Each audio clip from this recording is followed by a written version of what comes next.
진화론의 오해와 진실, 과학이 설명하지 못하는 인간의 불가사의함. 1. 진화론이 무엇인가요?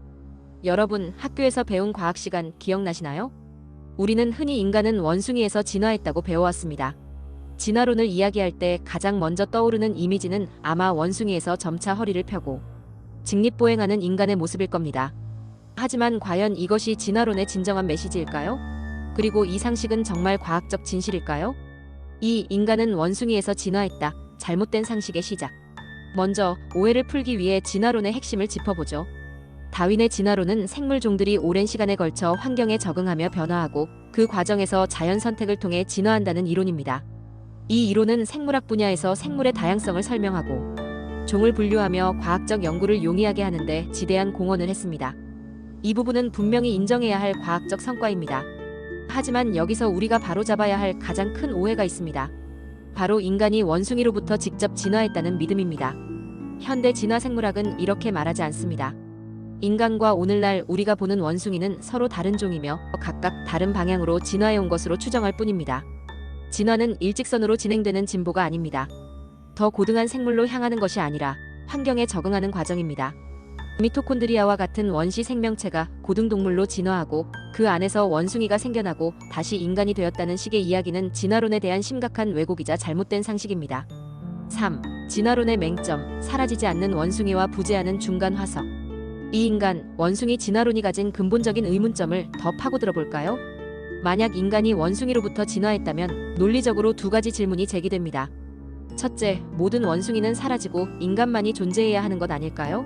아니면 둘째, 지금도 진화가 진행 중인 반인반원의 중간 단계 원숭이가 존재해야 하지 않을까요? 하지만 우리는 현재에도 다양한 원숭이 종들이 존재하며 그 어떤 진화 중인 반인반원도 목격되지 않습니다. 이는 진화론의 설명 방식이 가진 하나의 허점이라고 볼 수 있습니다. 더 나아가 진화론의 가장 큰 맹점 중 하나는 바로 화석 증거에 있습니다. 진화론은 끊임없는 변화와 연결을 주장하지만 진화론이 주장하는 첫 번째 생물, 화석과 현재 존재하는 생물 사이의 중간 단계를 명확히 보여주는 화석은 단 하나도 발견되지 않았습니다. 만약 수억 년에 걸쳐 점진적인 변화가 일어났다면 그 무수한 중간 단계의 화석들이 지층 곳곳에서 쏟아져 나와야 마땅합니다. 하지만 우리는 특정 종의 화석만 발견할 뿐 그 종과 다음 종을 연결하는 명확한 잃어버린 고리를 찾지 못하고 있습니다. 이러한 중간 단계 화석의 부재는 진화론이 가진 설명력의 한계를 명확히 보여주는 지점이며 진화론을 맹목적으로 신뢰하는 것이 오해일 수 있다는 강력한 증거가 됩니다. 4. 인간은 만물의 영장, 영적인 존재의 특별함. 무엇보다 우리는 인간이 다른 생물과 명확히 구분되는 지점에 주목해야 합니다. 모든 생물은 생존을 위한 본능에 따라 움직이지만 인간은 어떻습니까? 우리는 형언할 수 없이 다양하고 복잡하며 미묘하면서도 거대한 생각 속에서 움직입니다. 예술을 창조하고 철학을 논하며 도덕적 가치를 추구하고 스스로의 존재 의미를 묻습니다. 이러한 영적인 혹은 의식적인 차원은 다른 어떤 생명체에서도 찾아보기 어렵습니다. 그래서 우리는 예로부터 인간을 만물의 영장이라고 불러왔습니다. 단순한 생물학적 진화만으로는 설명하기 어려운 인간만의 특별함이 분명히 존재합니다. 5. 세포 변이의 시간성, 수천 년이 아닌 천문학적 시간. 그리고 또 하나의 중요한 과학적 사실이 있습니다. 생물의 유전 정보가 담긴 세포 하나가 다른 형태의 세포로 변이되는데 걸리는 시간은 우리가 상상하는 몇천 년 수준이 아닙니다. 현대 과학자들이 추정하는 세포 변이, 즉 유전적 변화가 축적되어 새로운 형질이나 종으로 이어지기까지는 수십만, 수백만 년을 넘어 때로는 수십억 년에 달하는 천문학적인 시간이 필요합니다.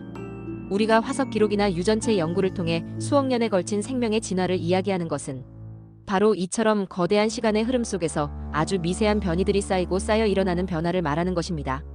단기간에 급진적인 변화가 일어나는 것은 아닙니다. 6. 진화론, 그 탄생의 배경에는 무엇이 있었나? 그렇다면 왜 이런 잘못된 상식이 널리 퍼지게 된 걸까요? 당시 역사적 배경을 살펴보는 것도 중요합니다. 알려진 바에 따르면 다윈의 이론이 발표되던 시기, 일부 지식인과 과학자들 사이에서는 기존의 창조론적 세계관에 대한 비판과 새로운 과학적 설명을 찾으려는 움직임이 있었습니다. 실제로 다윈의 저서가 출판되기 전후 당시 지식인들 사이에서 주고받은 편지나 기록들을 살펴보면 일부 다윈의 지지자들이 창조론을 약화시키고 기존의 기독교적 믿음을 해체하려는 의도를 명확히 드러낸 정황들이 존재한다는 주장들이 꾸준히 제기되어 왔습니다. 다윈 본인의 의도와는 별개로 그의 이론이 이러한 목적을 위해 활용되거나 과장된 형태로 대중에 알려지면서 과학적 이론의 발견을 넘어 어떤 사회적, 이념적 목적을 가진 운동의 성격이 부여되어 왜곡된 형태로 상식처럼 굳어졌을 수 있다는 것이죠. 이러한 주장은 특히 진화론이 특정 종교적 신념을 공격하기 위한 도구로 사용되었다는 관점을 제시하며 당시 시대적 배경과 사상적 흐름을 이해하는 데 중요한 시사점을 줍니다. 7. 과학이 설명하지 못하는 영역, 인간의 불가사의함과 창조의 흔적. 이제 우리는 더 근본적인 질문을 던져봐야 합니다. 인간의 몸은 무려 30조에서 50조 개의 세포로 이루어져 있고 세포 하나하나에 수백만 개의 부품이 놀라운 균형을 이루며 작동합니다. 우리 몸의 설계는 상상을 초월하는 정교함 그 자체입니다. 인간의 눈만 하더라도 어떻습니까? 세상 어떤 첨단 카메라보다 더 정교한 움직임과 능력을 지닌 최고의 광학장치입니다. 이 모든 경이로운 시스템이 과연 무작위적인 우연과 자연 선택만으로 설명될 수 있을까요? 단순한 볼펜 하나도 만든 사람이 있듯이 도저히 따라할 수 없는 경이로운 피조물인 인간이 아무런 설계자 없이 그저 우연히 생겨났다는 것은 오히려 더 큰 비합리적인 믿음일 수 있습니다. 과학은 설명할 수 없는 수많은 불가사의한 영역이 존재하며 인간의 존재와 생명의 경이로움은 우리가 알지 못하는 절대적 존재, 즉 창조주의 흔적을 강력하게 시사합니다. 이러한 지적 설계의 가능성은 우리가 과학적 탐구의 한계를 인정하고 더 큰 의미와 목적을 찾아 나아가야 할 이유를 제시합니다. 8. 결론, 진실을 아는 것의 중요성. 다윈의 진화론은 생명 현상을 이해하는 데 중요한 이론이지만 그 이론에 대한 잘못된 해석, 그리고 중간 화석의 부재와 같은 맹점들은 진화론을 맹신하는 것이 오해일 수 있음을 분명히 보여줍니다. 특히 인간이 원숭이에서 직접 진화했다는 식의 단순화된 설명과 인간의 영적인 본질을 간과하는 태도는 과학적 진실을 왜곡하고 불필요한 논란을 야기할 수 있습니다. 우리는 과학적 사실을 정확히 이해하고 어떤 이론이든 그 본질과 한계를 제대로 파악하려는 노력이 필요합니다. 또한 인간이 가진 특별한 지적, 영적 능력을 간과하지 않는 균형 잡힌 시각을 갖는 것이 중요합니다. 과학이 설명하지 못하는 불가사의한 영역에서 우리는 창조의 지혜와 설계자의 흔적을 발견할 수 있습니다. 이것이야말로 잘못된 상식의 굴레에서 벗어나 진정한 지식에 도달하는 길일 것입니다. 여러분은 이제 진화론에 대한 어떤 시각을 갖게 되셨나요?